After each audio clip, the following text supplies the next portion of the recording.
السلام عليكم ورحمة الله وبركاته. نحمده ونصلي على رسوله الكريم. أما بعد، قال الله تعالى في كلامه المجيد: أعوذ بالله من الشيطان الرجيم. بسم الله الرحمن الرحيم.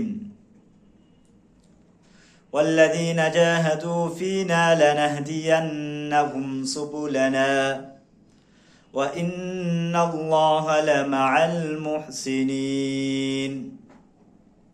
প্রিয় ভাইরা আমার, মোবারক মাস আমাদের সামনে থেকে আস্তে আস্তে শেষ হয়ে যাচ্ছে। অনেকে আমরা আনন্দ বোধ করছি যে কষ্টের সময় শেষ হয়ে যাচ্ছে। যত তাড়াতাড়ি শেষ হয় ততই যেন আমাদের ভালো লাগে। নামাজের মধ্যেও আমাদের এই মনোভাব যে যত তাড়াতাড়ি হুজুর পড়েন ততই ভালো লাগে যে তাড়াতাড়ি কষ্ট শেষ হয়ে গেল। কেউ কেউ তো কষ্টের বয়ে বসে থাকেন, যখন রুকুতে যাওয়ার সময় হয়ে আসে তখন উঠে নিয়ত বাঁধে। এরকম হলে খতম তারাবির সওয়াব পাওয়া যাবে না। খতম তারাবির সওয়াব পেতে হলে নামাজের তো অবস্থায় পুরো কোরআন শুনতে হবে। অনেক সময় আমাদের এই অলসতাও এসে যায় যে রুকু সিজদা পুরোপুরি সুন্নত মোতাবেক আদায় করি না। কারণ সুন্নত মোতাবেক আদায় করতে গেলে একটুকু কষ্ট হয়।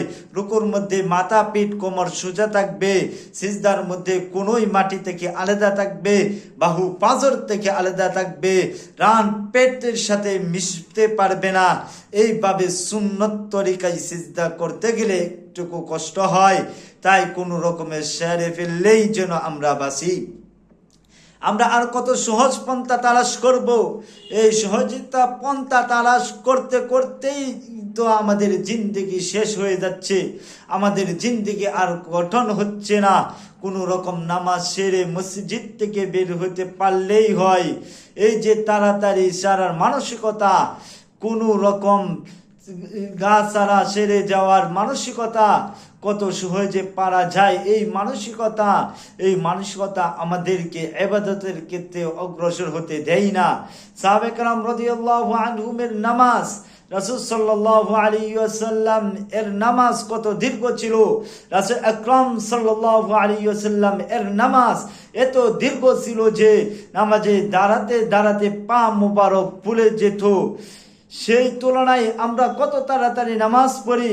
এরপরেও যদি আরো তাড়াতাড়ি করতে চাই তাহলে রাসূল সাল্লাল্লাহু আলাইহি ওয়াসাল্লাম এর আদর্শ থেকে আমরা কত দূরে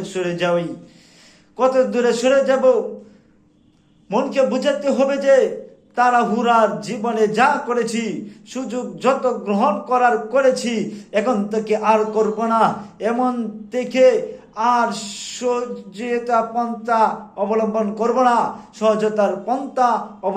করব না, বরং যথাযথভাবে প্রত্যেকটা আমল করব। মনের উপর চাপ দিয়ে এরকম কিছুদিন করার অভ্যাস গড়ে তুলতে হবে। এই অভ্যাস গড়ে তুললেই তাড়াহুড়ার অভ্যাস চলে যাবে। আর যখন তাড়াহুড়ার অভ্যাস চলে যাবে তখন আমাদের ইবাদত সুন্নত তরিকা হবে।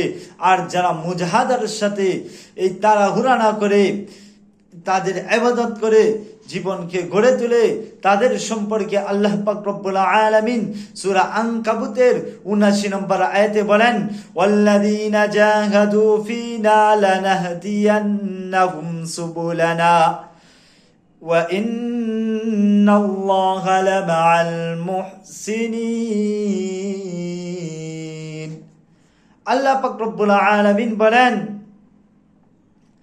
যারা আমার রাস্তায় সংগ্রাম করবে তাদেরকে অবশ্যই আমি পথ দেখাবো।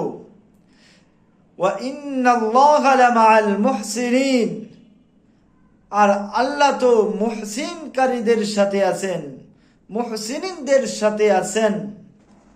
আল্লাহ পাক রব্বুল আলামিন আমাদেরকে মুজাহাদার সাথে 5 ওয়াক্ত নামাজ এবং দিনের প্রত্যেকটি কাজ যে আঞ্জাম দেওয়ার মতন তৌফিক দান করুন। আর এই আঞ্জাম দেওয়ার পিছনে আমাদের 2টা সূত্র। 1 নম্বর সূত্র হলো শয়তান, আর 2 নম্বর সূত্র হলো নফস। এই 2 সূত্রের সাথে আমাদের আমজাম মুজাহাদা করতে হবে, আমজাম দিতে হবে, মোকাবেলা করতে হবে।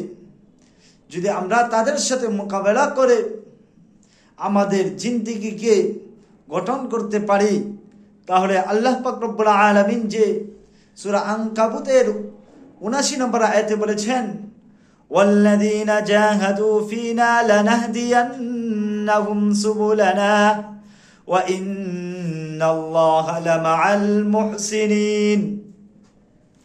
এই আয়াতের আমরা অন্তর্ভুক্ত হতে পারবো।